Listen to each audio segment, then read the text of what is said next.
So I thought the first question we could start with is, for someone who hasn't really thought about this world of audio, could you like introduce it to a general audience? And I'll tell you why. Because in our first class, I vaguely knew what this entailed, but I think it took that first class to show me that audio is such a important part of media. And so I want to give that experience to the listener. Coming from this side of the class, which is you're always looking at audio in a particular way, it's a little tricky for me to kind of explain what it really entails in the media landscape, what audio entails in the media landscape. But I'll say this much, that irrespective of the kind of media content that you're thinking about, uh, unless and until it's like a silent movie, but even then it'll have some sort of effects. Audio is pretty much the backbone of any sort of content creation. And I'm oversimplifying it by calling it content. I think, like, I won't be exaggerating if I say, like, I have a coffee mug which says, like, audio is life, because it's the it's the one sense which you can't escape. I mean, you can choose not to touch something, you can choose not to taste something or see something, you can shut your eyes, you can turn those senses off, but audio is a sense which you can't turn off.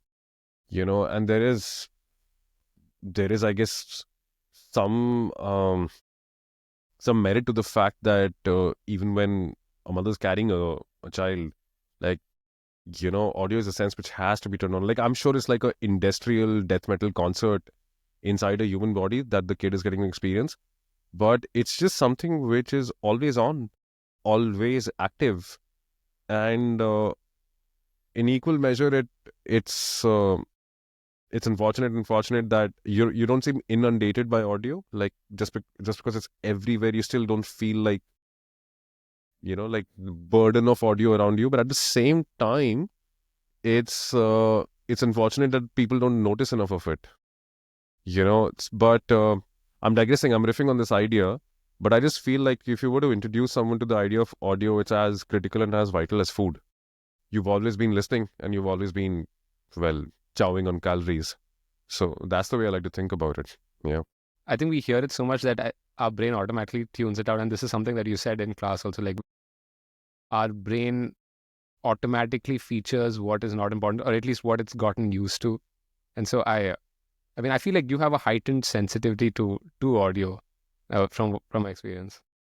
It's just a question of practice, really. Like, I guess, like, through the years, trained myself to be a little more aware of this sense, as opposed to the others.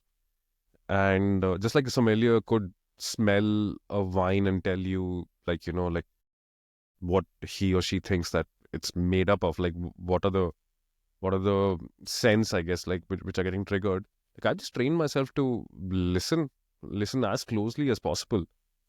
And like, because I really think, like, opening up the sense of just being present and listening to shit, like, just grounds you and changes your perception of the present moment into something very real. Like, for me, it's this tug of war between, like, the brain is always trying to reconstruct the past to make sense of who we are, and we're always trying to anticipate the future, you know and but smack in the middle of it is this present moment which needs to be, like, perceived, and which needs to be, which is life, really.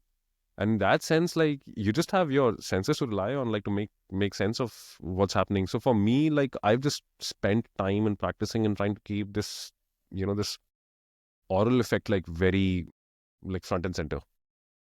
Yeah, yeah. Was there a specific moment in your life where you realized your interest in this? Like, and do you remember that, like, orally? Do you remember that memory orally? And I do, like, I mean, just the short version of this answer would be, it was 1991, and it was Beatles. I mean, it has to be connected to music in some way, at least for me. So it turns out, I remember that my it was an afternoon. We were in Agartala. This is Tripura, back, God knows when, 1991. Like, I can't even think back how many years ago that was that. Uh, like, my dad had this music hi-fi system deck thing that he had built, and there was Beatles ka Hard Day's Night just lying over the cassette, and I didn't realize it, but the amp was all the way up. Didn't realize it.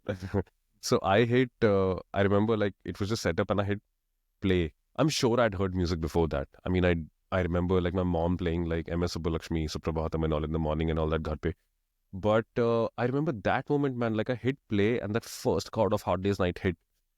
And you see that like you see this in films where it's that vertigo Hitchcock wala shot that it's going piche and aage at the same time. They call it a dolly zoom, I think. Yeah, there you go. So it felt like that for me, man. Like as if like I've just like I'm like the music has hit me. I'm still standing there, but like everything else is just shut off. I remember that moment, man. Like that first chord hit in the Beatles. Yeah, that for me was like I don't know what is happening, but this is the closest to magic.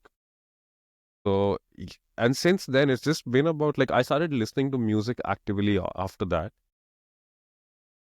Yeah, just try to figure out like what is this magical thing that's happening. Like, like I can't reach out and grab it, but it's doing things like to me, it's changing my mood, it's changing my emotion. And I would like to imagine that I started being a little more aware around that time. That's a romantic idea. Probably not. But yeah, like 1991, that's the moment I remember it. I think when you mentioned musician and so on, like we'll talk about Advaita. Mm. I just wanted to know, like, as someone who works with audio, what would you be listening for specifically, or how would you be listening rather when you hear a piece of music, as opposed to just a general listener who plays something on Spotify? I am a general listener. Like Are you? I would really like to believe so. I don't think that there is anything special about my ears. Like I refuse to believe it.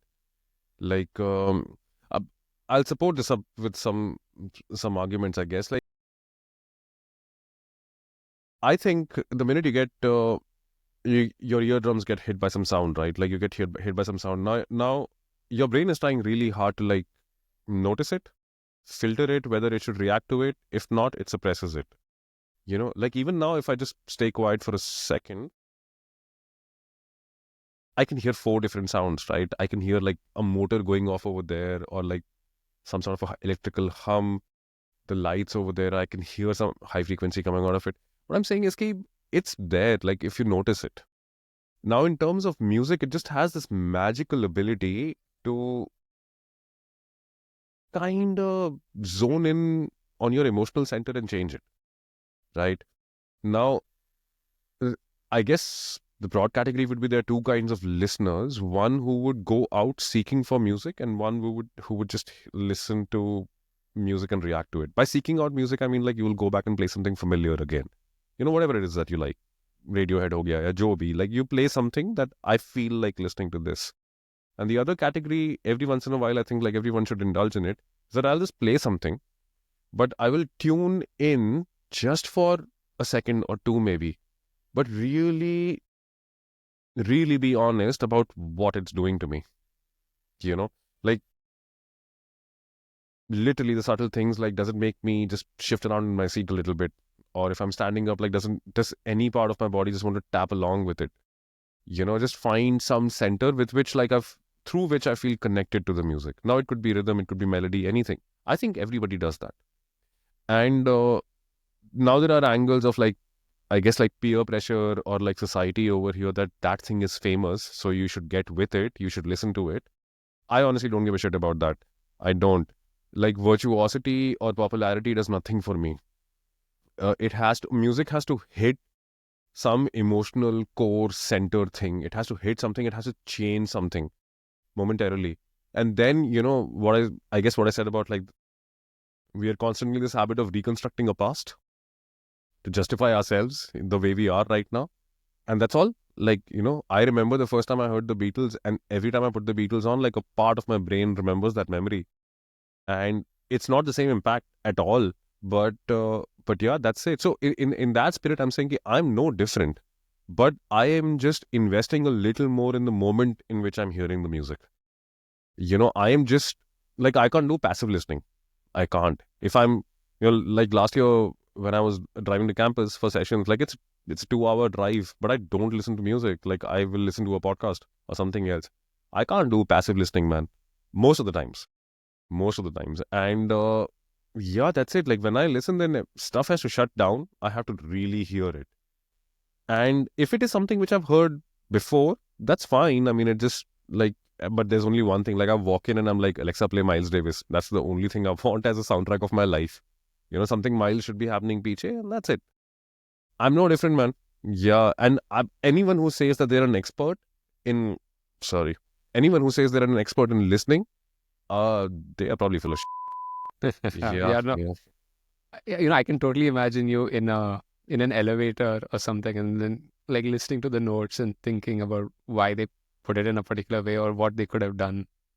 But I mean, yeah, I think it boils down to intention, just like listening for a purpose and not just like in the background. Maybe I don't think you like the term background music, just from what I've gathered.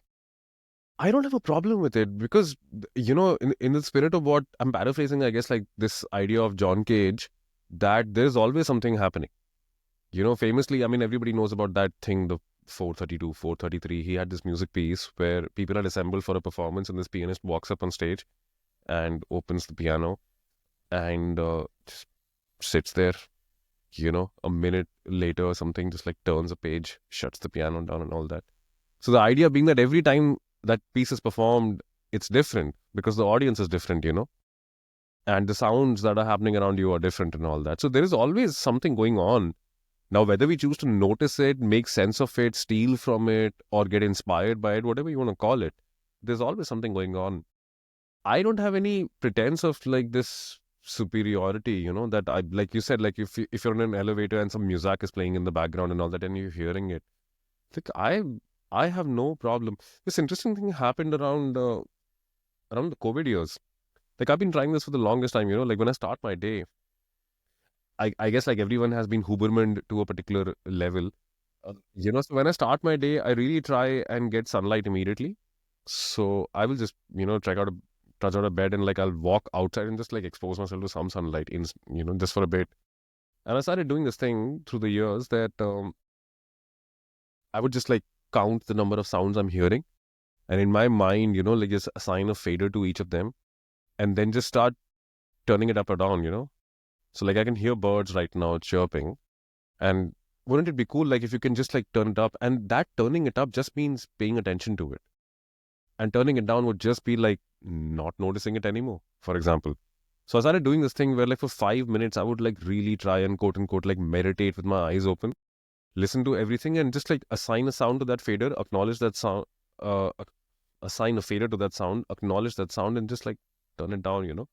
So 5 minutes later when I'm trying to walk back into the house to make myself a cup of coffee, I'll be like, I would have experienced like close to silence for just about a second. And it's blissful, because as soon as you walk in, like life smacks you in the face. But yeah, and I realized that during the COVID years, during the lockdown years, this has become really easy. I mean, there were so few sounds to contend with anyway, and then you start hearing the buzzing of life, and you kind of get tuned to it, so it's fine. It's fine. Sometime every once in a while, I'm like a psychopath, man. I'll be sitting in a crowded place with like not looking at my phone or anything and just sitting there. And in my mind, I'm just giving faders to every sound and just turning it down, turning it down. So yeah, just like I find joy in that practice. So I think that's also something that you get out. At least that's what I got out after doing the course. I do listen with intention now, and I'm sure this happens to you. Like, do you say when you watch a movie, for example, and there's like a filler scene, but there's a very clever bit of sound design that happens there. Do you? I mean, I do this. I pause and I'm like, what did I just hear? And then I go back and I try to like deconstruct that element. I can imagine you doing that. so I will do it on the rerun. I will never do it on the first watch.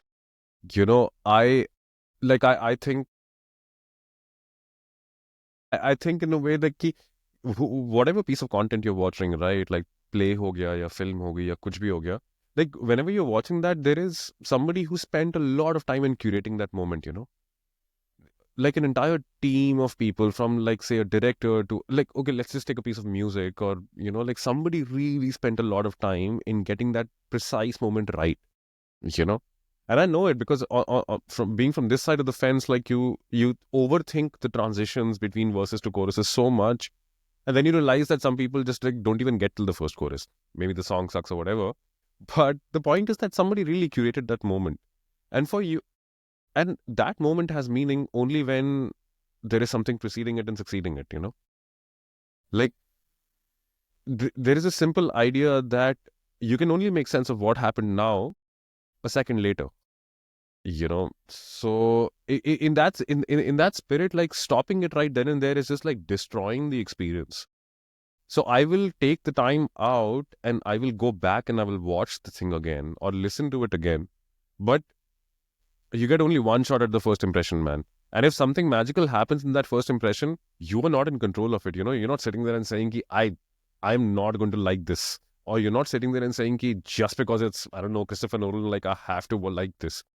Then it still doesn't make sense to me. Like maybe I'm just stupid.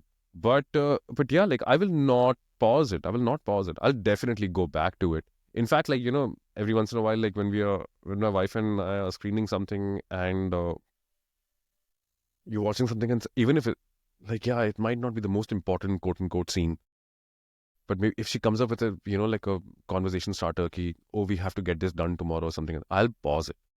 I'll pause it and I'll go back like 20 seconds, Like, yeah, I won't stop it, man. That's disrespectful. Yeah. No, I totally get it. I think, especially now knowing, even just having dipped my toe a little into sound design, like there's a lot of work that goes into not wanting you to stop, but being so immersed that, you don't even realize that this is something that happens. It's crazy amount of work, man. Yeah. Yeah, no, I think you had given this lovely analogy of a sound designer or like an audio engineer, to give a broader term of, I think you had mentioned it was one of the scenes in The Greatest Showman where the guy is under the stage. No, it's the Prestige. Nolan's Prestige. Prestige, yeah, right. Yeah, could you give that analogy for the listeners? I keep telling like anyone who will want to listen to me in a student capacity or in a mentor-mentee capacity that our job is really like to be invisible. If people hear your work, then there's a problem. They should be listening to, let's just call it the product right now. They should not hear the processing, but like the song. So in Nolan's Prestige, like towards the end of the film, there is this dire bit where Hugh Jackman takes a bow under the stage. He can't reveal himself on stage to take the bow in front of the audience. And that's it. Like, that's the audio guy. You're curating this entire thing, but nobody should notice you. Nobody should notice you. Some of us turn into, I don't know if you've seen Wag the Dog, this movie, Dustin Hoffman, De Niro. Yeah, I mean, it's an interesting movie where the short version of it is Dustin Hoffman really wants credit in the end for what he's pulled off. And the thing is, he's not allowed to get it. He's not allowed to take it. And yeah, I mean, spoiler alert or whatever, but De Niro has him like knocked off in the film. But yeah, that's it. Like you have to be invisible. People have to hear the effect of your work, not your work. Nobody gets paid for that, man. And nobody's interested in that. Because the minute they hear your work, that means they lost attention. They just lost it. And now they're listening to your work and thinking about how they could have done it better. Or because if it's the audio guy, that this song is not good enough. That's another rabbit hole, which we should not get into. Yeah. I do think that that's something that I didn't know before I started this. How much work actually goes into even like okay, I'm going to do it for effect here, but all those little mouth sounds that need to be cleaned up, or even just clearing up the background noise, bringing up, I mean, okay, these are technical terms, but massaging the voice so that it sounds better, because like the microphone, this is something that you are taught us, the microphone doesn't pick out what we hear in person. And so, I want to talk about that. But since you mentioned sound, you help with sound design, right? And so I actually wanted, so my earlier idea was that I'll play a bit of sound design here and then we could analyze it. But I think there are some copyright issues and like so on and so forth. So we're not going to do that. But I'm going to put you in a hypothetical scenario. Say someone comes to you and asks you for like designing a commercial or a movie. What are the like checklists that go through in your head? Like, what are you trying to understand in what they are looking for? So, unless until the audio guy, I mean, the sound designer is given a free rein, that you can unleash your imagination and figure this out. There are, I guess, like tiers of complexity with which you could approach this.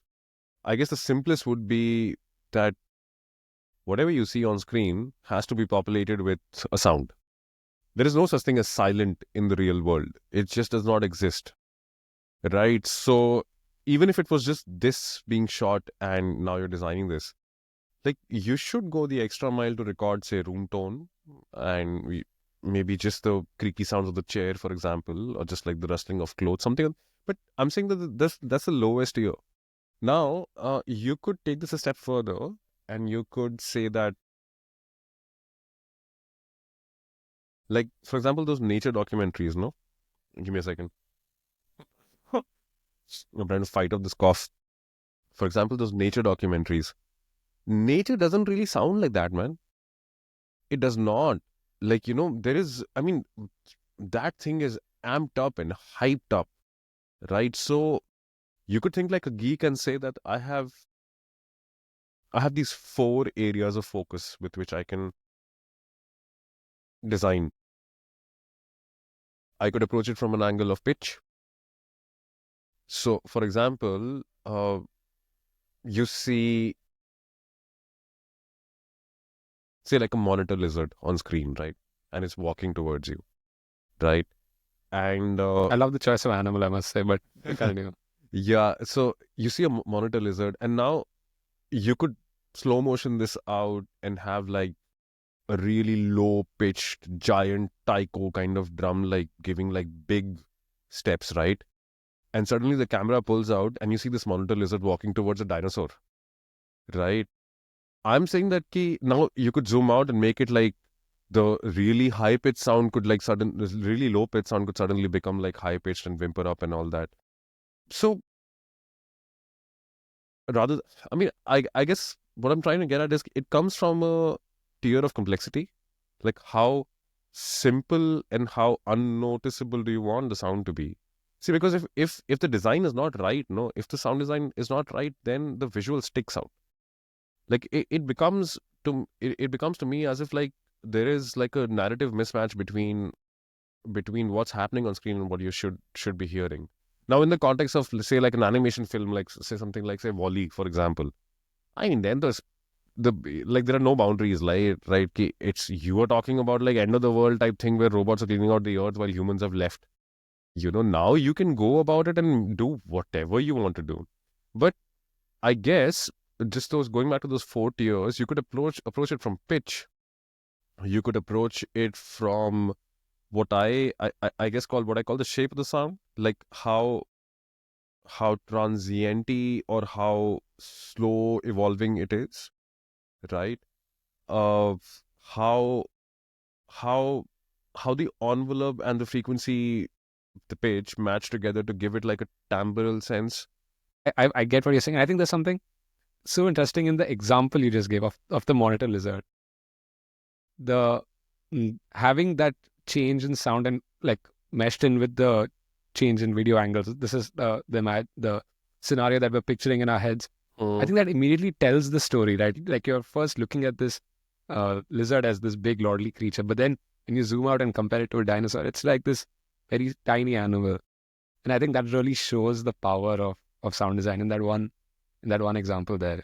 Even with Foleying and so on, like Foley for the listeners, Foleying is basically hello. Foley is basically artificially scoring the sound for actions in this. I think you can do a better job explaining. Yeah. Oh, it comes from this dude, I think Jack or John Foley, who set parameters, the technical parameters within which a Foley stage is constructed. And effectively, there are these Foley performers, like these sound actors, who are filling up the visuals that they see on the screen by like literally creating the design, the action of the design, and that is recorded then. I mean, that's a very very streetwise definition of it. But the idea being that there has to be a balance of what the viewer expects and how much you want to shock them with.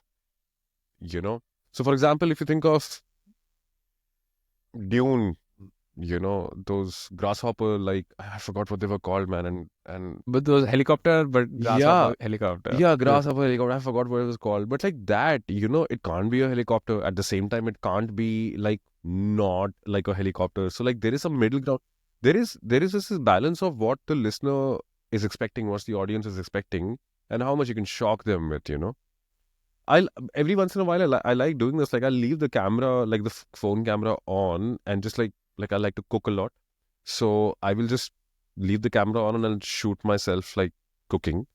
But then every once in a while I'll bring it into like Logic, and I will just design the sound, like just for fun. Like it's almost like it sounds like कि वेला इंसान है काम नहीं है, like doesn't have enough work. But just to keep this thing going, that I'm going to take something which is expected and believable at the same time, which is unexpected and surprising. Yeah, like just dissolve the boundaries that you will set as your practice parameters. So in that spirit, I guess like the short answer to your question would be कि it is very project and personality driven. It is very project and personality driven. Yeah. Since you mentioned Dune, like I think with Dune now I'm talking about like designing the score, the background music, not background music, the music Sure. for the film. I think with Dune it perhaps was more straightforward in that it's a Middle Eastern kind of inspired story or landscape. So that's why they took those elements, right, in terms of the instruments. Am I getting that right? I mean, your guess is as good as mine. I mean, really, you should have Hans on your podcast, and maybe he will answer this best for you. Episode number 150 will be You Hans. know, but yeah, I mean, I guess if you would imagine that, set yourself up within a set of parameters, and you will land towards the point of some sort of believable answer, whether it's the choice of instruments or the choice of technique or the choice of creative approach. For example, Dunkirk. I mean, Dunkirk, it's constant tension building. It's constant. It just does. It's relentless, man. It just keeps hammering away, and it is so loud. It is so loud. But if you listen to Dunkirk's score, like it just constantly feels like a shepherd's stone. Yeah, Shepherd's Stone. That's Yeah, what I'm it just looking for. Yeah. feels like that. Like, so, I mean, you are, for the lack of a better word, like stealing or getting inspired from this thing and now translating it into a musical piece. In that way, Hans Zimmer is king, man. And everybody, actually, you don't have to look at like the top tier people. Anybody who sees something and chooses a soundtrack, and this is your regular Spotify listener also, and the one that you call regular Spotify listener. Like if you're just having a chill time with a few friends and somebody decides that let's put this music on, they are doing exactly the same thing. They are curating the sonic experience that you want to have at that present moment. Whether it is lived or whether it is recorded and then seen back again and lived again. But yeah, that's it. Like you are just trying to curate the right score. Sometimes it's music, sometimes it's silence, sometimes it's sound effects, whatever. But picking that out. And in that spirit, I don't think you can subtract the personality of the designer. Like if you come to my house, chill करने के लिए सिर्फ jazz बजेगा और कुछ नहीं बजने वाला. There is only jazz. There is nothing else. And yeah, maybe a little bit of some classical music, but like there's only jazz. And it's not because of like some elitist preference, but that's it. Like that's the soundtrack that you're picking out. You know? Okay, one of the things that I would love to do, at least have the skill of, is being able to just compose music on the spot. And okay, and for this example, let's put us in the hypothetical shoes of Hans Zimmer. If we are given this brief that we have a movie based in space and it's this big space adventure, I'm referring to Interstellar. What do you think went through his mind in terms of choosing the piano, and then how did he go about choosing those specific notes? Okay, I know I'm really dumbing down the art of like composing a song, but how do you really translate those ideas into notes on a piano, or for in your case a guitar or something? Again, like episode 150, when you have Hans on, like he'll probably be best suited to answer this. But in the spirit of Interstellar, like I don't think Christopher Nolan, from what I've read, I don't think Nolan told him that it's set in space. I think he gave him the brief that it's a love story between a father and a daughter. Yeah, And yes. I'm like I yeah, played and a video on this. yeah, and the choice of instrumentation and all, and like eventually wherever Hans lands, he lands. But No, I mean we can leave Hans in there, even firstly, for like, you. yeah, so for example, there is a certain musical taste and preference that I have. Like, I really like um dark sounding musical intervals played in an interesting rhythm and served with like a lot of stacking up of sounds, but it appears minimal. You know, it's almost like saying that there is a certain proclivity for a certain kind of musical intervallic information. Whoa. Let me simplify it. So, for example, I mean, there are only 7 notes, right? And when you say music, you and I both agree that we are talking about the Western classical music tradition. You know, they have decided that these are the intervals, this is the distance between 2 notes. And if you take one note and you skip one note and you play the third note, you will get some sort of a nice diad. Skip another note and add another note, and you will get a triad. And this makes a chord. And these chords go together. If you're in this key, if you change the key, then chords will change, but the relationship between the notes will remain the same. So a major chord will always remain a major chord. Now, with that basic amount of information, there are just like 4 principal groups of triads. What I mean to say is, ki 12 notes, there are 12 notes, right? If everybody's seen a piano, there are 7 white keys and 5 black keys. There are 12 notes, and principally you can get like intervallic combinations, a lot of intervallic combinations, but more or less like they're families of sounds. So as somebody who, I am self-taught in music, right? But like as somebody who goes through the process of training and all that, they will familiarize themselves with the mechanics of the instrument that they're learning, first of all. You have to learn how to play these sounds, these intervals on your particular instrument. In the Western music tradition, if it's the guitar, you'll learn chords, shapes. If it's the piano, you will learn whatever, like same chords. Now, as you learn this, right? As you learn this, you will develop a sensibility towards sounds you like and sounds you don't. And this happens when you learn pieces.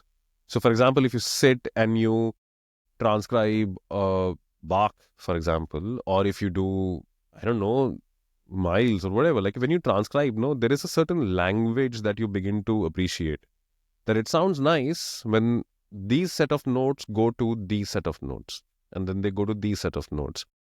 And then when you step back and you see that there is this one overarching theme, drama. That's it.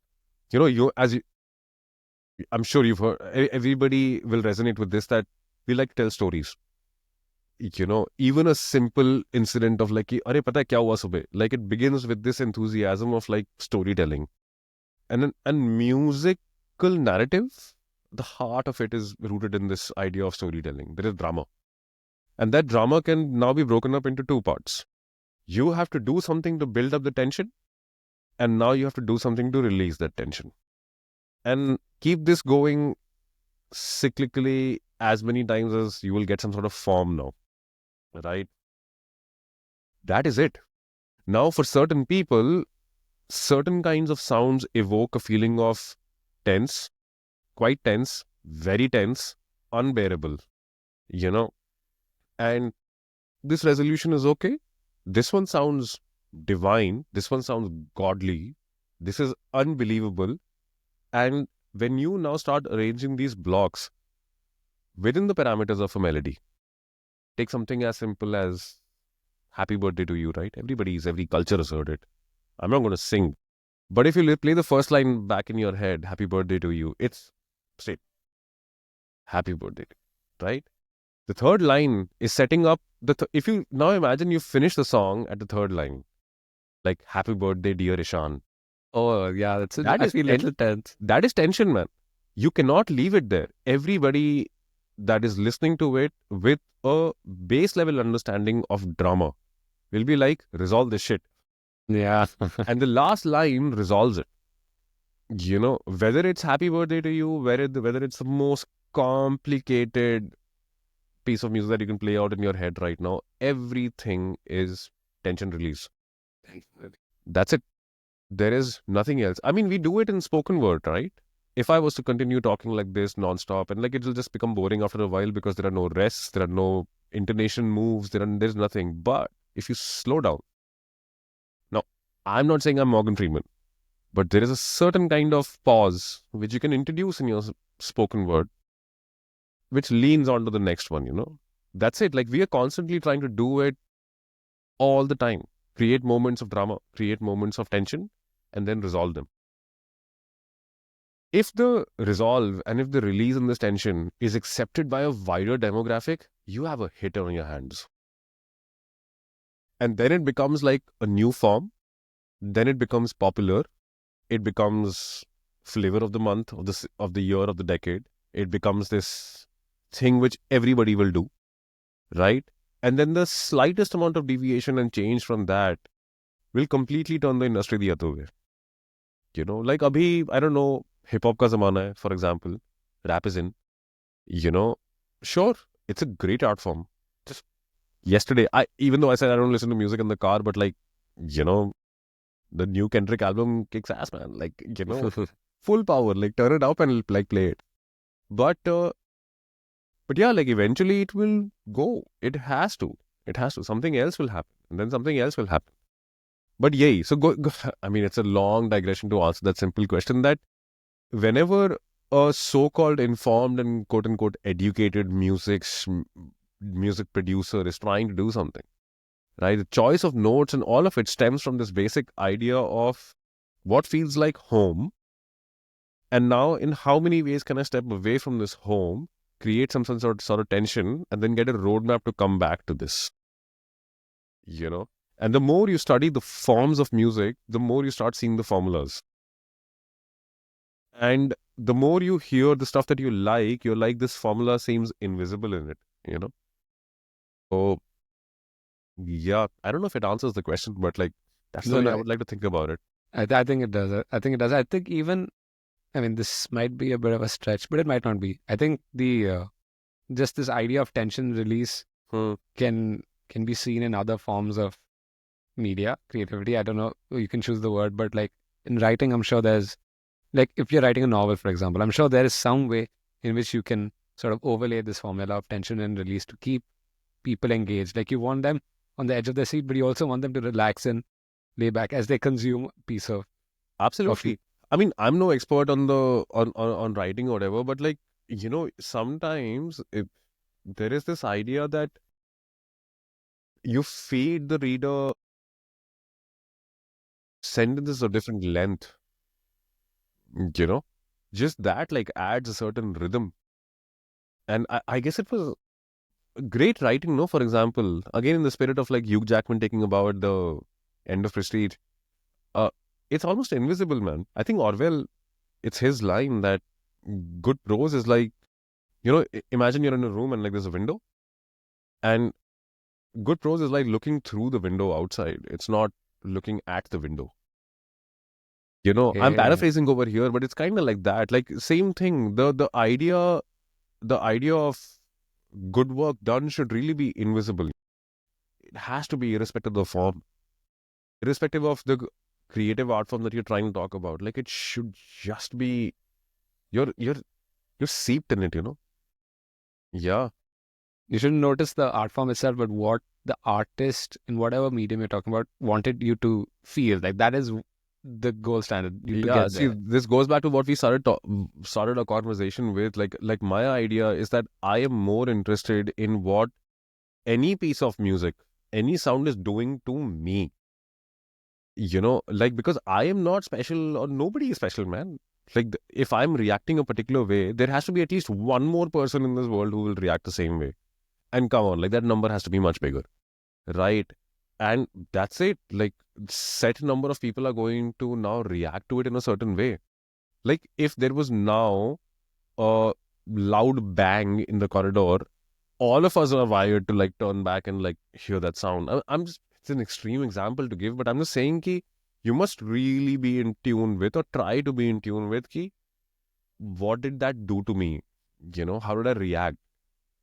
And then just like macro view of okay, I need to tune this to feel like that. This sound already has it. Sometimes it happens, like somebody plays like a chord and you're like, this doesn't do it. But you change one note, you change the balance of how this Jenga tower stands, and suddenly you're like, this looks like it's going to break, but it's still pretty solid, like it's done. Like that's a good move then. Yeah. I mean, we could riff on this endlessly, but the idea being that ki bahut zaruri hai to figure out like how you are vibing with it. Otherwise, it just becomes, I don't know, what's the point otherwise? Yeah. This when you were describing your own music taste, you had used the word dark. Hmm. And I always find it so interesting about how we could use adjectives that we use in our daily life to describe music or even certain types of sound. So I'll tell you what we'll do. We'll do a bit of a rapid fire now. I'll just give you five or so like people who produce music or bands that produce music, and you tell me an adjective that Sure. comes to your mind. Sure. Okay. I am not responsible if I say something negative. I'm just saying it. So Yeah. No. This is just. sure. I mean, yeah, of course. Yeah. All right. Let's see. Okay. Let's start with Hans Zimmer. Man, that guy's he's like water. It really depends on where you're putting the water. Like it could be a glass, a cup, and all that. He just takes the shape of. Yeah. Actually, that's so good. That is so nice. He's that. Hiroyuki Sawano. Jesus, I've not even heard this person. He's this Japanese composer. I mean, I think he scores a lot of anime, but he has a very it's intense. At least that's the word I would use. Okay, I think you'll find it interesting. I will check him out. Yeah. Let's see. Kendrick Lamar, since we were talking about it. Yeah, it's electric. It's electric. There is an overdose of attitude. It's kind of like the first time hearing Beatles and the first time hearing To Pimp a Butterfly. I was not ready for it. I swear, man, I was not ready for it. And I've heard, what does this mean that I've heard a lot of music? But I've heard a lot of music.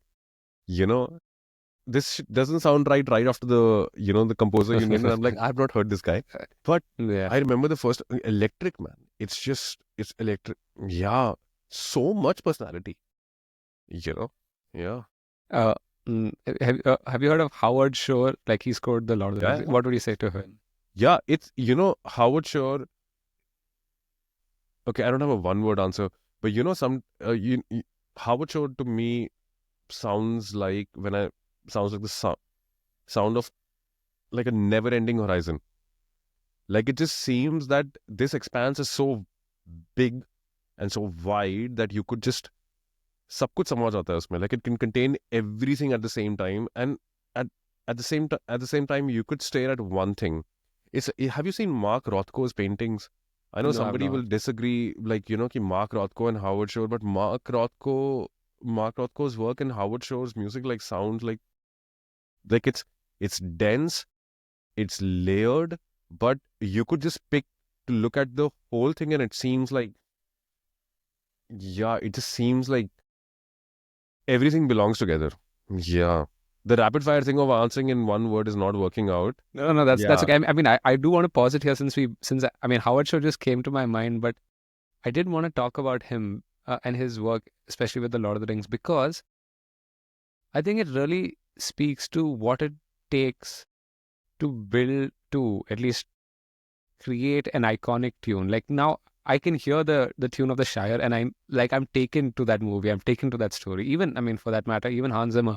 If I hear those 5 notes of I could tell you the notes A, E, B, E, like the whole Interstellar bass tune. Like I know what it is. Like, what do you think makes a piece of music iconic? And I don't know. I wish I knew, because then I would replicate it. And, and instead of being in, I don't know, Malviya Nagar, I would be in Malibu. But Nice. but I don't know, man. I really don't know, because it's so unpredictable. No, it's like $1 trillion industry with like no formula behind it. But I would say one thing, like when at the heart of it, no, there is this idea of simplicity. See, you are thinking of the score of Lord of the Rings, right? In all its glory and all, it's like it's almost like it is so big. that you feel like you can't get close enough to it. Like what I'm trying to imagine the scene, like it's just massive, man. Like you feel minuscule in front of it. Like that score is overpowering, you know. But I think at the heart of it is a hummable melody. Like it's a Mm, hummable melody. Like the simplest combination of notes. How you dress it does not matter. Because I'm sure there are goth metal bands that could play like Game of Thrones ka theme. Every you like a hummable melody at the heart of it. Because uske baad everything is like just stylized. I remember this as Advaita, we were lucky enough to get our music across to this gentleman, Safta Jaffrey. He used to manage. He passed away, I think, post COVID. But he's managed iconic bands like Muse and all. And we managed to get some of our demos of what became our second album. And he heard them and critiques apart, but he said this one thing which really has stuck with me. He said that you should be able to take one instrument and sing this song. Forget about layers and textures and how dense you want the music to feel in you. Whatever. Like you should be able to sing the song with a piano or a guitar or just one instrument. That idea of this hummable melody, like the most stripped down version of it, because excuse me, because somebody could take a ukulele or a ektara and play Game of Thrones ki theme on it, and your yeah. brain will orchestrate the rest. Like it'll imagine like whatever, like the giant orchestra playing it or whatever. Like, but that ornamentation is additional. At the heart of it is the simplest melody, simplest set of notes, which will, for me, I know it's not a great score, but for me, the gold standard is Kubrick's, in my mind, Kubrick's Eyes Wide Shut. No, I You haven't know, heard of that. so that's his last film, and the main theme is just two notes. Oh, And two notes, the shortest interval apart, and it's just like this repetitive rhythmic form. Yeah, it's mental, man. That yeah, like it's. I remember the first time I saw it, like it just stuck immediately. Anything that David Lynch, um, he passed away recently, but anything that David Lynch did, like the score in his films, smallest version, simplest hummable melody. Yeah.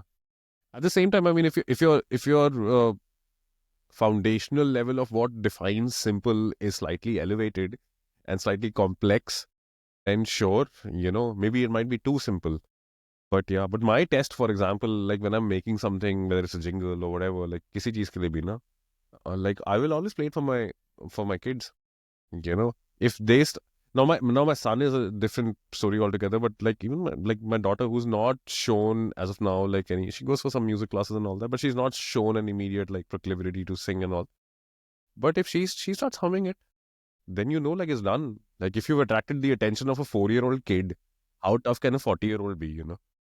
But yeah, simplest version of a melody. Yeah. I love that. There's so much to dive in there itself. I mean, we'll get back to the rapid fire. I have two, three more, but just having it be a hummable melody, such a simple, it's so hard to achieve thing, right? And I think what you said about your kids is also interesting. I mean, I know your son is out. I mean, obviously now he's a famous singer almost. Yeah, I he's like above my listening pay to grade, man. Yeah, his that. his musical knowledge. Yeah. No, but I mean, even I guess kids. I don't know if you know this, but the Percy Jackson series. Maybe your kids are reading. I don't know if they're at that age. Yeah, Ishan is reading it, but like I haven't. So, Oh, it's one of my favorite series. And you know what? Rick Riordan, he was a teacher, the author. He was a teacher, and he got his feedback for the novels from his students, because kids don't hold back in terms of Yeah, and yeah. they just give it to you. And some of the most iconic things in that book, like which now seems so obvious now that you've read the story, and in hindsight, those are things that came from his students. On Howard Shore, since we were talking about, I had another question. So I don't know if you know, but the Lord of the Rings have, like, they have a new series, relatively new, you could say 2 years, I and I know. mean there are mixed opinions on how it's done. But the composer Bear McCreary, I hope I'm pronouncing that right, but Mm. so he uh, like he had to he was like, I mean, as the composer of like an extension of this same story, had to adopt the same musical language, but then create it in a new way. And so, uh, like, if we were put in those shoes, like if the job were assigned to us, both of you, I mean, me being your assistant, how would we really think about it? Because we have a certain template of what Howard Shore had created, which became iconic from Lord of the Rings. But we had to create a new score, but with those elements. Hmm. It sounds like a very hard thing to square. I guess, Hindustani classical music has this aspect of it. And I'll try and make sense of this. So the idea is that there is a bandish, there's a theme, a central theme. So this theme is home ground. Now there are a set of parameters. You call it a rag. Within a set of time-based parameters, call it the lay, the rhythm, right? Jo bhi taal baj rahi hai. And now within that, improvise, develop the motif. But at the same time, the listener should never forget that they are listening to this bandish. Like the improvisation cannot be just random. It has to have meaning and it has to be grounded in the central theme. So riffing from that idea does not matter, because so for example, a lot of times I've done a few projects where you have to interpret the national anthem, for example. Now it's a set tune, right? And if it's being performed, there is a time criteria to it. It has to get done in so much time. I think 52 seconds, if I'm not mistaken. But you could take that idea and you could build just from that theme. Now you could steal from the rhythmic motif. You could steal from the melodic motif. And I'm using the word steal affectionately over here. But you could borrow from there. You could get inspired from there. I remember a few years ago, I did this documentary series. It featured on the Times Network. 10 episodes, 60 minutes each, 600 minutes of music. I made 600 minutes of music. And arrogantly enough, I did it alone. I didn't have an assistant at all for it. But before we started work on the project, I came up with 2-3 thematic ideas, right? And I played it for the director of the show. And I said, ki these 5 notes arranged for, and the idea was just like 45 seconds long. This is the core of, I feel like what I was trying to go after was like, if I just loop this for 1 hour, is it going to make sense? Like, and by looping it, I mean like not like exact copies, but like say play the entire tune out, but like double the duration, or take 3 notes, speed them up, and vagara vagara. But basically, use the same motif and develop from there. So I did this whole 600-minute music project, 10, and the documentary series started from 1950 when India became a republic and finished 2014 when the current government like came to power for the first time and all. And I milked it, man, for 10 episodes. It just sounds like an easy way out, but then every time the episode would start, I would take the theme and use it. Like you could tell it's coming from there. You could tell either change the harmony or change the rhythmic pattern, change the instrumentation, something or the other. So this whole Lord of the Rings situation, it's actually easy if you think about it. And I'm not trying to sound like arrogant, like I know my shit and all, but easy because you already know what it should always feel like. Like, it's a simple binary situation over here. Does it feel similar? By similar, I mean inspired or borrowed from, or in this vein, like, does it feel like it's coming from the same universe? If it does, you're on the right path. Now, all that matters is the ornamentation, the instrumentation, and the breaks. And over there, clever musical tricks could be used, Like, again, going back to the drama idea, that if we can take this, identify the spots of, I'm in the universe, now I just need to create tension, I need to release tension. That's it. The problem over here is there's a bigger problem, that it's not in the hands of the creator. It's in the hands of the person who's expecting the music from you. It's they get the final say. Yeah, it's the director who will look at that piece of music and say like, I mean, you are lucky if you vibe. I got like, again, speaking about that 600 minutes of music made for the documentary series, it was an unreal experience because I got nothing was rejected. Everything worked. It's a very rare thing. It's a very rare thing. I mean, two scenes were like altered because of edit situations and all that in the 10 episodes. But yeah, like it's in the eventually it rests with the director only then. Because if it doesn't match what they are imagining, then though you're done for. Like you got to keep reworking it. But yeah, just to answer that question, I guess like the short version of it. Sorry, I keep digressing. But but I guess the short version of it would be like it has to belong in the same universe. It has to feel like it comes from here. And now it's just you answering the question that where does it want to go? You know? Yeah, I think maybe you could see it as the right constraints. Like you're given almost like a few steps of ahead. Like you're given a bit of a head start with. Man, without constraints, you know, like this is a pretty harsh stance to take, but I'm paraphrasing from what Frank Zappa said. Frank Zappa said that that without frames, without the boundaries, it's just shit on the wall. You need to enclose it. Constraints are not stifling. Constraints are liberating. Because your boundaries have already given me the outer edges of what is meaningful over here. That's it. If you come to me and you say that I want North Indian Hindustani classical music and I give you Mridangam and Veena, you see where I'm going on this. Like, that's a very extreme example, but you'll be like, boss, maine bola tha, I told you what I wanted. Like, populate this frame. That's all you have to do. Now, in that, I'm obviously, like, I'm not saying that it becomes easy, but I'm saying at least you know the outer edges. It's like when you start solving for jigsaw puzzles, you have to find the corner piece. You have to build your way inwards. You can't start from like, this piece looks like here and now let me find the outer edges. Doesn't work like that, man. It will be never ending. It'll never get done. Yeah, it's the constraints are liberating, man, and it comes from this. I don't know. And every rejection, I know it sounds like uh, it, it sounds weird, but every rejection is actually a good thing. I mean, eventually it becomes like tiring. Of course, I'm not saying that it should be endlessly rejected, but every rejection becomes a good thing because in the spirit of like, I know one more thing that doesn't work. Within the boundaries of this, if I've got only like so many things to explore, every time you reject an idea, you have to embrace the other one. There is no option. So every constraint actually liberates you. It's frustrating. It's incredibly frustrating. I'm not denying that. But yeah, man, I would rather have that.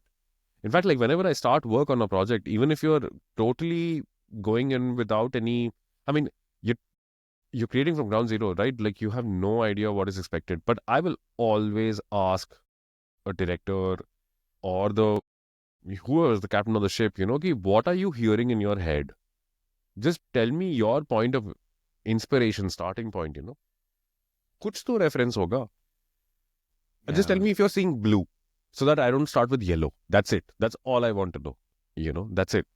If I start with yellow and you say, yeah, I'm really seeing blue, I will do whatever I have to do to the yellow to get it closer to blue.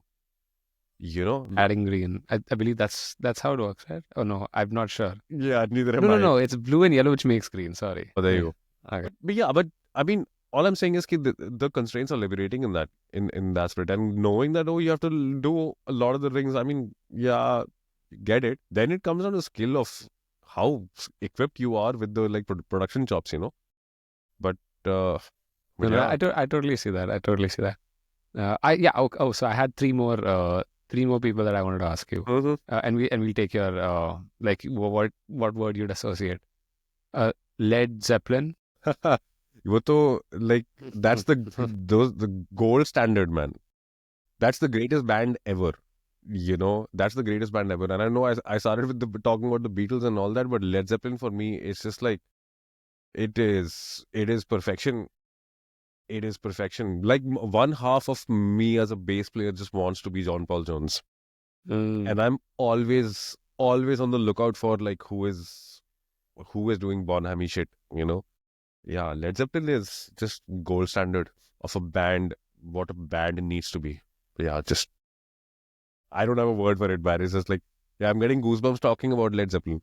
Yeah, but it's just, yeah, that's my gold standard band. And the last one, Advaita. Yeah, that's only, see, my instant reaction is nervousness. Yeah, it's just, I mean, Adv yeah, Advaita is like a, Wait, one second. I think before, for the people who are listening who don't uh, have context, Sir is the bass guitarist in one of India's leading fusion bands called Advaita. well, yeah, leading fusion bands. Thank you for that. One of the first, right? That's what you remember you telling me. I mean, I would like to believe that there is a certain kind of fusion, pop fusion songwriting that Advaita managed to do, which before us, I'm sure there are people who have done it, but yeah, to my ears, it sounded like the best version. Usse pehle wala, yeah, it's BC and AD. But that's my ego talking, I guess, trying to make myself feel more relevant in my midlife. But yeah, Advaita for me, it's just this.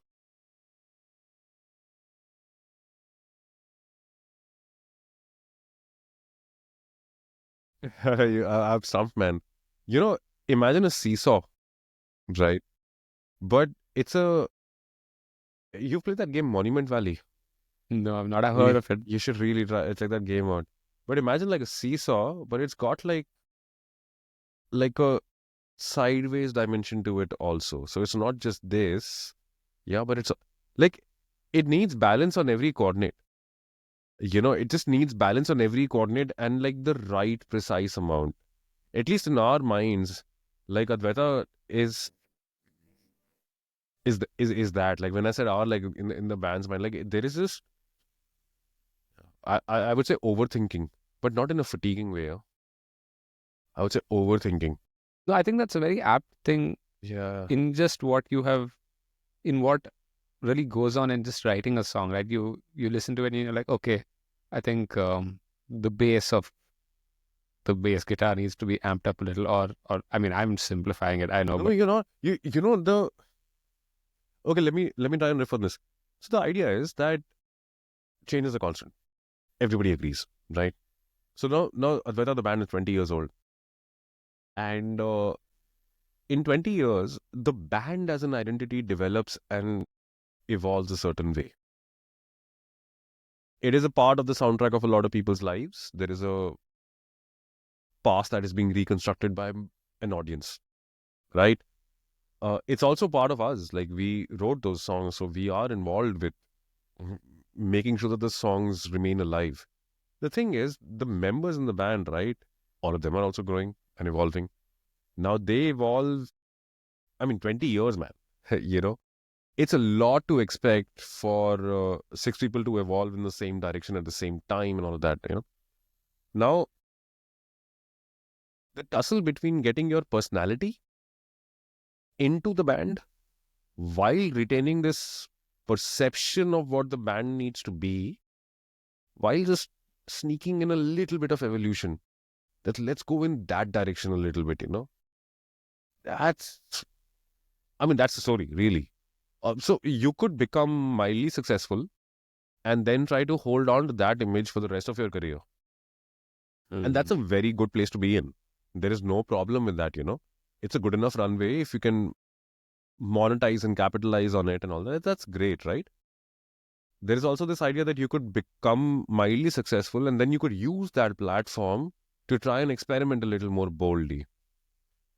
And in our minds, we are constantly stuck between those two spaces. Like the band has released 2 albums, and we've got songs ready for at least another 10-song album. But then these songs were written as late as like almost like one of the songs is like 11 years old. We just haven't released it. We've played it every once in a while. It keeps changing. We keep writing new harmonies to it and new sections and so on and so forth. Every time you play it, it's a little different. It almost feels like the song doesn't belong to us. And that's the main criteria it has to pass. Like the song has to feel as if it belongs to us before we can relinquish the control and on that and like release it for people. So Advaita to me sounds like just like that. Like it's constantly trying to find the balance, but that boy, like that entropy is a little mental right now. Yeah. It it like driving to Sonipat, like you realize like as you enter Haryana, like the speed breakers change. I have noticed this, yeah. The speed breakers change, and it's almost as if like people take like people construct speed breakers outside their houses to just stop everything from happening around it. A lot of the time, I mean, it's a crazy example to give, but a lot of the time, like Advaita gets in its own way some at times. Like we have this image of what it's almost like a speed breaker for your own way forward. We start thinking that the song is so important that we need to come up with better versions of it. So, and at some point in time, it will be ready. This is just me trying to give an excuse of why we haven't released an album in the last 12 years. But yeah, it's just, for me, Advaita just seems like that very precarious balance. Ki, yeah, it changed a little bit of humidity and life form dies. So it's one of those. Could you like take me into like what goes into creating a song? And I'll give you a specific song, Mo Funk, which is I think my favorite, and also I think it's the crowd favorite on your Spotify. It's like one of the top 5. And so like what goes on, because these are like several different people working together to create this one joint piece of art. And so how does that work? I mean, I could give you the story behind the song. So Abhishek, our guitar player, he kind of had the Mo Funk is kind of named after a tabla player who quit a few years ago, Mohit. So he's not part of the band anymore, but he had this one padhant. It's this one bowl with which the song starts. Our guitar player Abhishek, he had kind of done like basic sequencing, and it just like you just know that there is a song here. It's almost like you hear a musical idea and you're like, that wants to be something. So once you have that, uske baad sab kuch aasan hai. But just to identify the unforced, like it's almost like if it exists on its own. So when Abhishek did this, and I think we played it a couple of, not, we didn't play it, but it's one of the songs which took I think 30-40% shape in a recording process itself. Like we kind of knew that okay, this has to be the groove, the main rhythmic idea. There was an idea for the bass line along with the button. And then it's just Ujjwal's genius to find that Swaminath, like that. I can't call it a bandish, but I don't know what it's called, I guess, in Carnatic. But like that composition, to find that composition and just to fit it, Once you find the top, like the outer layers of the sandwich, you can stuff it with whatever you want, as long as you have 2 pieces of bread. So once you have this rhythmic foundation and that melodic idea, then everything just falls into place, So, but I guess the overarching theme of what takes the shape of a song eventually, whether it's for the band or like any musician for that matter, would be, there is this moment, man, and it's when you're in a state of, you can call it a state of flow or whatever, but when you're in this moment where it almost appears as if the music just lasts a little while longer than how long you're playing it for. Let me elaborate a bit. There is this thought in my head that I want to play a particular note, right? And milliseconds later, if I'm lucky, I manage to execute that note on my instrument. Hopefully with the articulation that I thought of and my ability allows me. And this note comes out in the universe.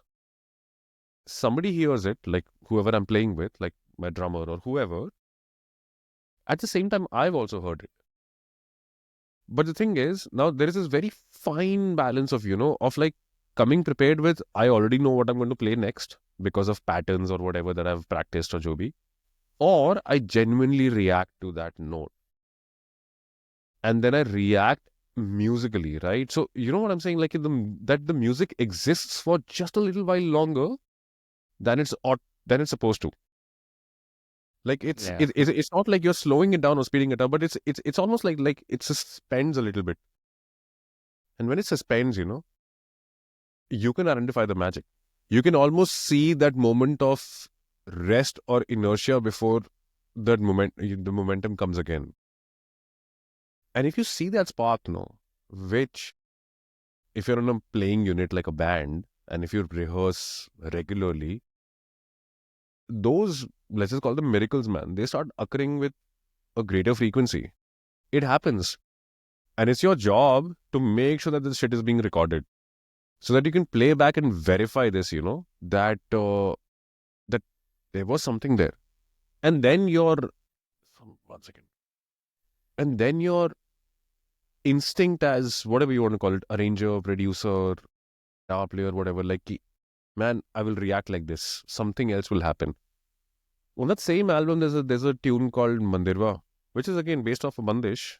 But the Bandish came much later. I remember we were setting up for rehearsal and my drummer was just playing this reggae thing, you know, and he was playing a groove. It was very reggae. And I played a bass line. And Abhishek hit one chord. And in this amount of time, like everybody else had set up also and all that. And immediately Ujjwal started singing that first line of Ja Ja Re Apne Mandirva, And that was it. Like it just takes like a little bit of recognition of what you just did is inspiring me or putting me in a place where I should react like this. When all those reactions gel, the song is born by itself, and then you just keep sitting there and scratching your head and thinking, how did I make this? How did we make this? Yeah, it's the greatest feeling, man. It's the greatest feeling. That shit just falls into place.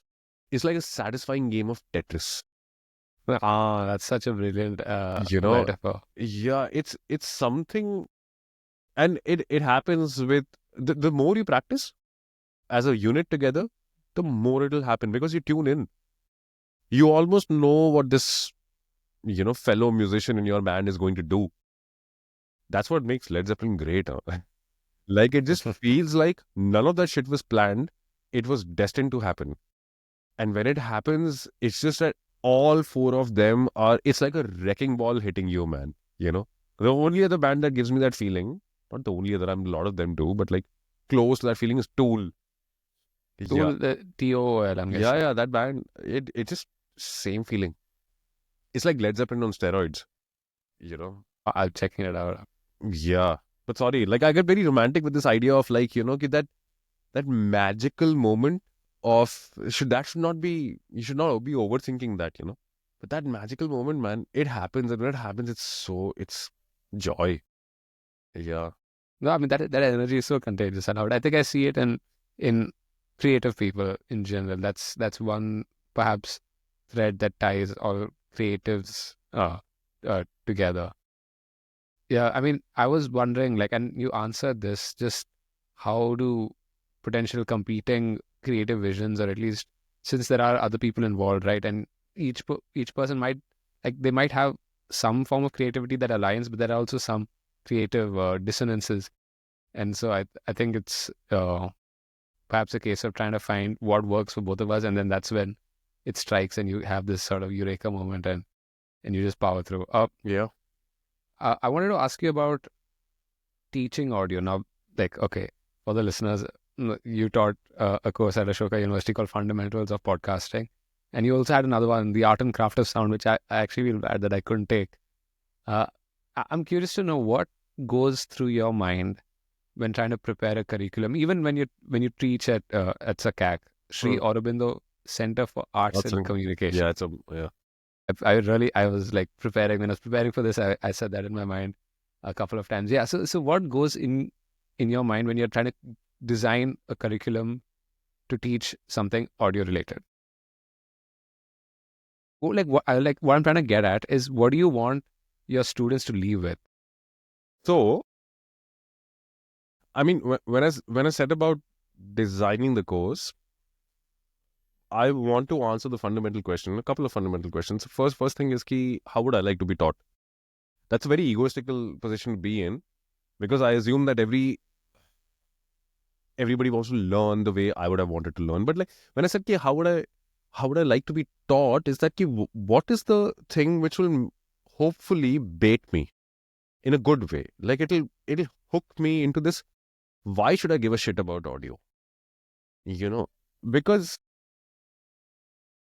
if you don't care about what you're learning, no, you are not going to get into it. Unfortunately, our education system is based on that idea that you must do this. It is for your good, right? The first 12 years of everybody's schooling life is like that only, man. You must do this. That's it. Um, okay, fine, I get it. I must do this. But is there a way that it becomes more about, like, it widens the net a little bit?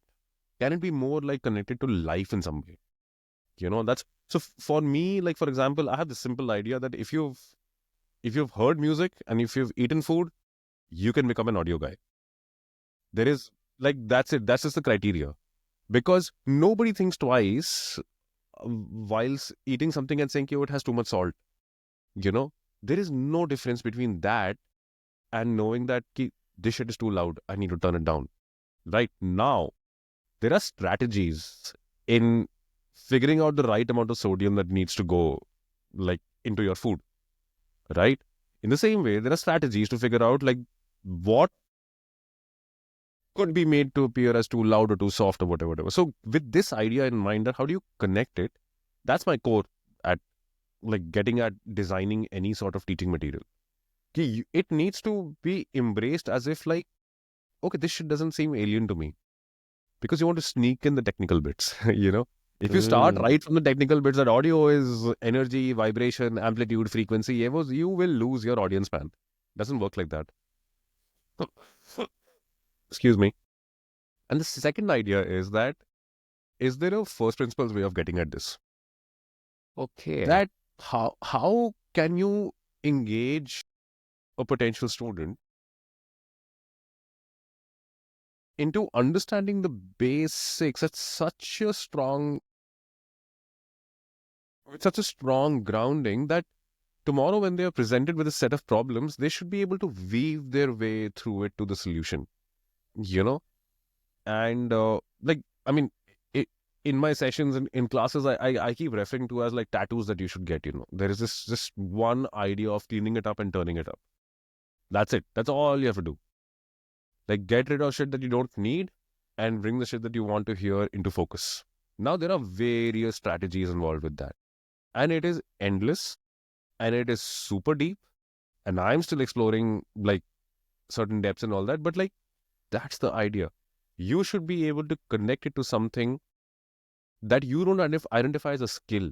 You just identify it as like a personality trait, Like, I like Chinese food. I like this kind of music. It'll be nice to know how Chinese food is made. It'll be nice to know how this kind of music is made. And that's it. You're not in it.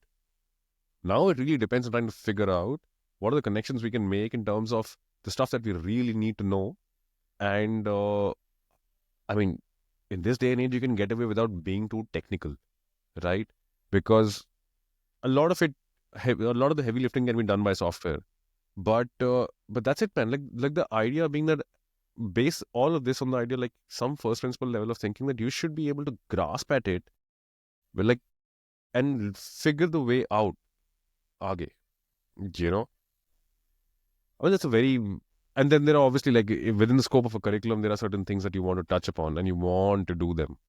But the overarching theme is just that, okay, if I was taught like this, and the thing is, like, I went to sound school for like a year.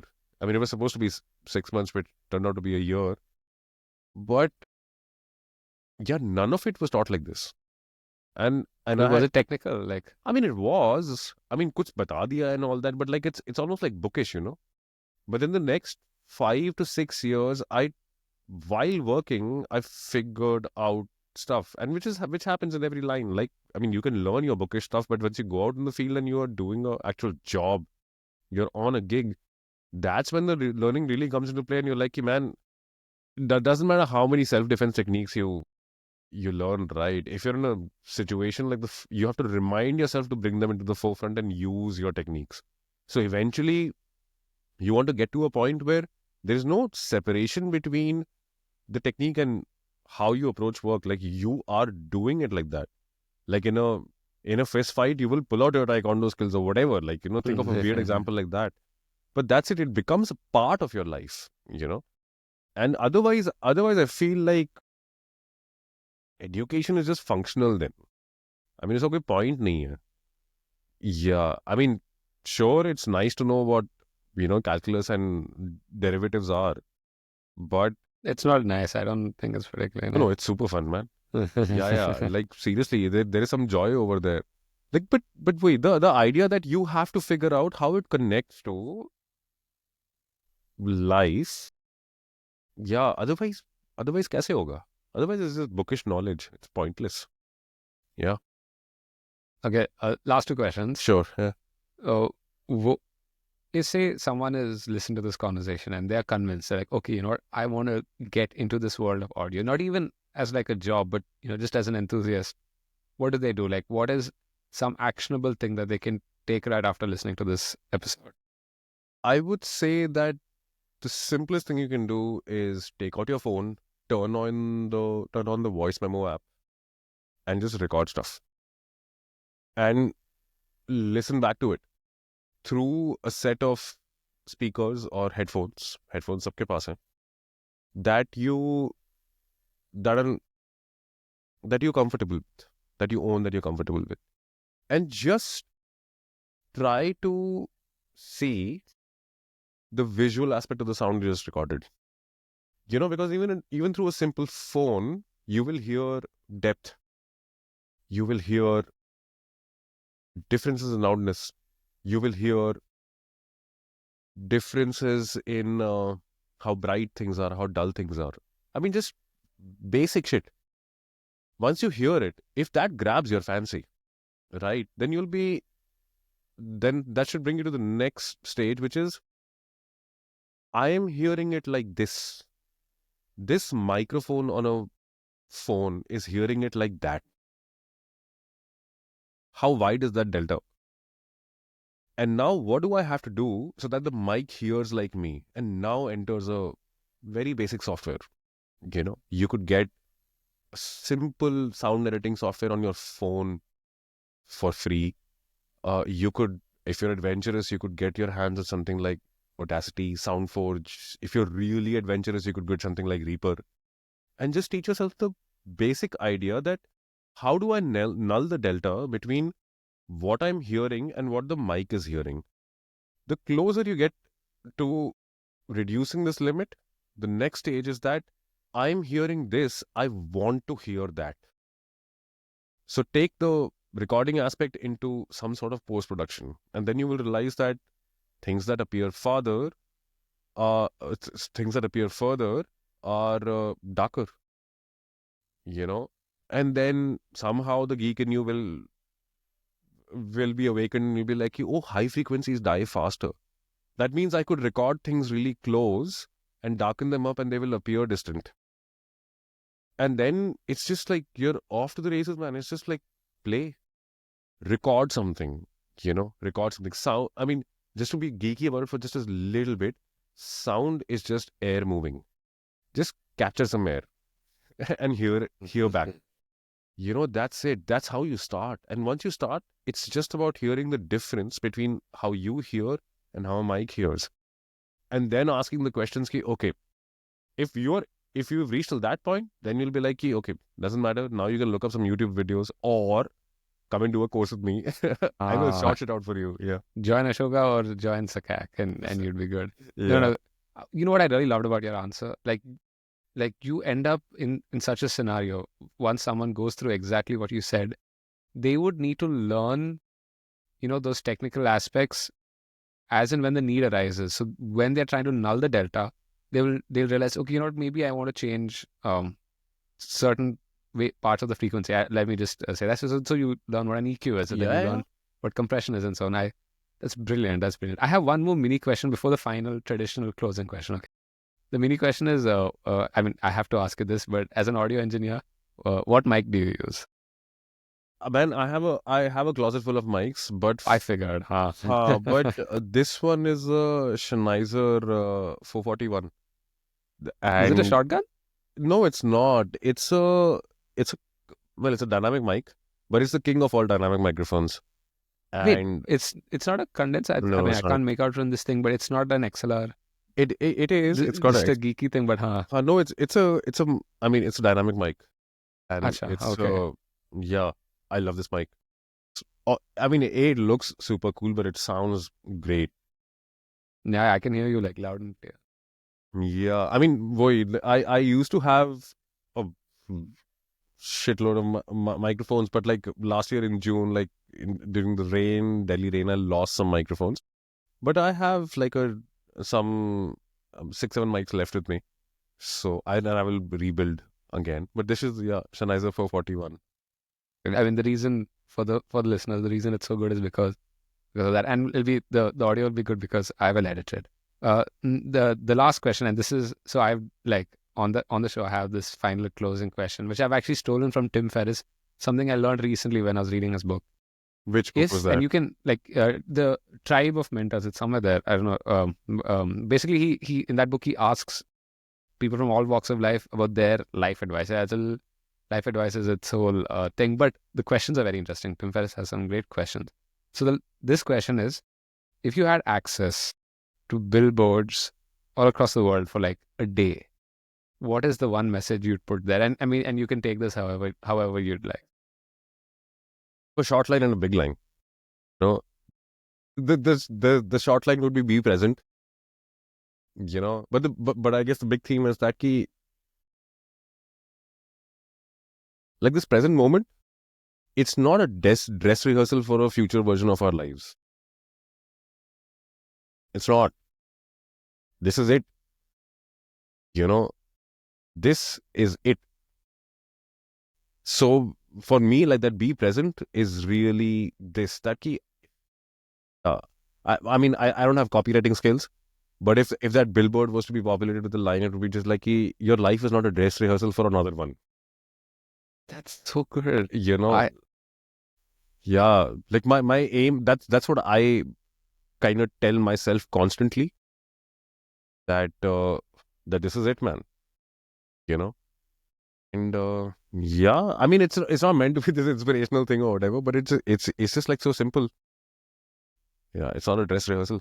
you know how like some people are known for certain quotes. Like I think this could be the quote you are known for, like in your legacy. But really, I'll show you the I don't know if the camera will catch it. or the mug. Yeah, This is I my can see coffee some mug, really which Kato says, something. so it says "Karo hustle, kato fasal." Oh, wait, what is Kato Fasal? My Hindi isn't So that good. karo means to do, right? Yeah, So hustle, right? yeah. Kato, cut the. Yeah. All right. Fasal is the crop. The crow. Karo hustle, kato fasal. Very good. I think that's a lovely So, way to end this on. So, but really, sir, thank you for coming on. man, thank you for asking me. Yeah, this is fun. Thank you so much for listening. Before you go, I have 3 small requests to ask you. If you enjoy listening to the episode, then please subscribe. Second, please share this with someone who you think will find it valuable. You see, a lot of effort and time goes into creating these podcasts. And so by sharing it, you'll help me reach new audiences, and that'll help keep the show alive. Third, please tell me your thoughts. You can reach out to me on social media, on email, and so on, and tell me what you enjoyed, what you didn't like, and new guests and episodes that you'd like to have discussed on the podcast. Again, thank you for listening. I'll see you in the next episode.